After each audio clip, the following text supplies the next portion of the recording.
Good morning, everyone. Welcome to today's ViDevo. This morning we are in Mark chapter 6 once again, picking up where we left off on Sunday with verse 14 and going all the way to verse 29. It says this: King Herod heard about this, what we just read about, for Jesus' name had become well known. Some were saying John the Baptist has been raised from the dead, and that's why miraculous powers are at work in him. Others said he's Elijah, this prophet from the Old Testament. Still others claimed he's a prophet, like one of the prophets of long ago. But when Herod heard this, he said, John, whom I beheaded, has been raised from the dead. For Herod himself had given orders to have John arrested, and he had him bound and put in prison. He did this because of Herodias, his brother Philip's wife, whom he had married. For John had been saying to Herod, it's not lawful for you to have your brother's wife. So Herodias nursed a grudge against John and wanted to kill him. But she was not able to because Herod feared John and protected him, knowing him to be a righteous and holy man.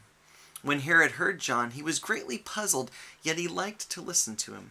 Finally, the opportune time came. On his birthday, Herod gave a banquet for his high officials and military commanders and the leading men of Galilee. When the daughter of Herodias came in and danced, she pleased Herod and his dinner guests. The king said to the girl, ask me for anything you want, and I'll give it to you. And he promised her with an oath, whatever you ask I will give you, up to half my kingdom. She went out and said to her mother, what shall I ask for? The head of John the Baptist, she answered. At once the girl hurried into the king with the request, I want you to give me right now the head of John the Baptist on a platter. The king was greatly distressed, but because of his oaths and his dinner guests, he did not want to refuse her. So he immediately sent an executioner with orders to bring John's head. The man went, beheaded John in the prison, and brought back his head on a platter. He presented it to the girl, and she gave it to her mother. On hearing of this, John's disciples came and took his body and laid it in a tomb. You know, one thing the New Testament tells us very bluntly is that Jesus is someone that we will be persecuted for following. And we talked a little about that last Sunday. Basically, people who don't know Jesus, people who don't follow Jesus, people whose minds are still blinded by Satan, and people who are still running primarily on their sinful nature, they're not going to understand this Jesus stuff. And they'll follow that sinful nature and that blindness to persecuting us. In fact, literally every book in the New Testament has something to say about the fact that Christians will suffer for following Jesus. But before you get too depressed about that thought, understand what the New Testament has to say about the fact that we'll be persecuted for following Jesus. For example, if you want to turn there with me, flip to the left to Matthew's Gospel, right before Mark, chapter 5, and look at what Jesus says in verse 10. Matthew 5, verse 10 through 12, Jesus says, blessed are those who are persecuted because of righteousness, for theirs is the kingdom of heaven. Blessed are you when people insult you, persecute you, and falsely say all kinds of evil against you because of me. Rejoice and be glad, because great is your reward in heaven, for in the same way they persecuted the prophets who were before you.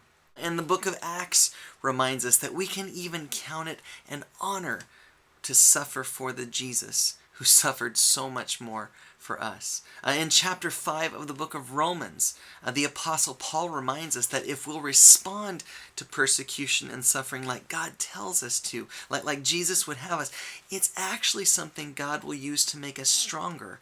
I have this on my screen here. As Paul says, it'll actually produce perseverance, and perseverance will produce character, and character will produce hope, and hope doesn't disappoint us.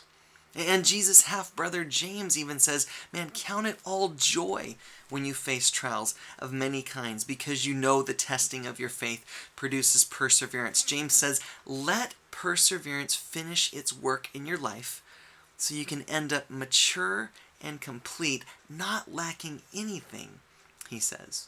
But besides, if you read the book of Revelation in its entirety, you find out that despite all the crazy stuff that happens, despite persecution of Christians, God is still ultimately in control. And he will come back and make everything right one day, once and for all. And whatever persecution and sufferings we face now, man, they won't even compare to the awesome things God has waiting for us in his kingdom that'll last forever. And so, as the book of Hebrews tells us, let us run with perseverance the race that's marked out for us, fixing our eyes on Jesus, the pioneer and perfecter of our faith. For the joy set before him, Jesus endured the cross, scorning its shame, and sat down at the right hand of the throne of God. Listen to this. Here it is. Consider him who endured such opposition from sinners, so you will not grow weary and lose heart. Remember what Jesus went through for us. Fix your eyes on him. And remember that while he is someone we'll be persecuted for following, he is so totally worth it.